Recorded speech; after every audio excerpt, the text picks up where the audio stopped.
Australia has joined like-minded governments in issuing sanctions against two of the most controversial members of Israel's government, accusing them of inciting violence against Palestinians in the West Bank.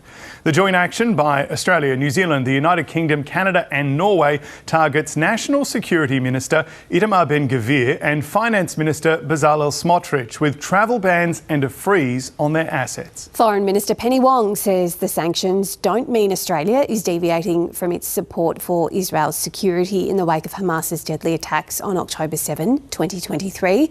Middle East correspondent Matthew Doran has the latest from Jerusalem. Itamar Ben-Gvir and Bezalel Smotrich are two of the most vocal members of Benjamin Netanyahu's coalition cabinet and hold some of the most extreme views in Israeli politics about the West Bank and Gaza. It's that ideology and the public rhetoric which flows as a result, which is fueling these sanctions announced overnight. The pair hit with travel bans and having their assets frozen across 5 countries. These two individuals, Ben-Gvir and Smotrich, have been inciting violence against Palestinian people for months and months and months. They have been encouraging egregious abuses of human rights. We have been raising this with the Israeli government both privately and publicly. Itamar Ben-Gvir is Israel's National Security Minister with control of the nation's police force, while Bezalel Smotrich is the country's Finance Minister. They've both advocated for a dramatic expansion of Jewish settlements in the West Bank, a practice which has been ruled unlawful by the International Court of Justice. And just last week, the Israeli government approved another 22 settlements on top of the around 100 which already exist. The pair also marched in the Jerusalem Day event through the Old City, where fellow marchers chanted slogans such as "Death to Arabs."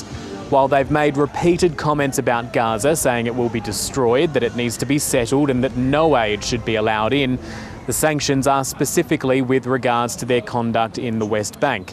Although in the joint statement of the foreign ministers, including Penny Wong, the group said the actions couldn't be viewed in isolation from the war in Gaza, describing it as a catastrophe. The response from the Netanyahu government came quickly. It is outrageous that elected representatives and members of the government are subjected to this kind of measures.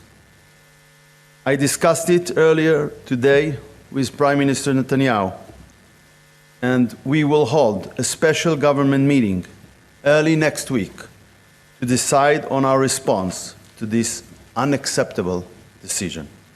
The sanctions do not scare me. Boo to the white paper. I will continue to act for our country, for our people. I will continue to act and make sure that they do not let humanitarian aid into Hamas. We overcame Pharaoh. We will overcome this too.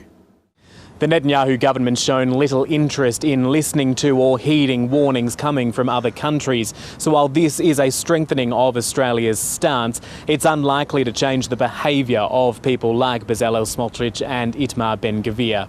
It's the United States which is the key here. And the US ambassador to Israel, Mike Huckabee, has revealed late today in an interview with Bloomberg that he does not believe a two-state solution in this part of the world is still a goal of US foreign policy.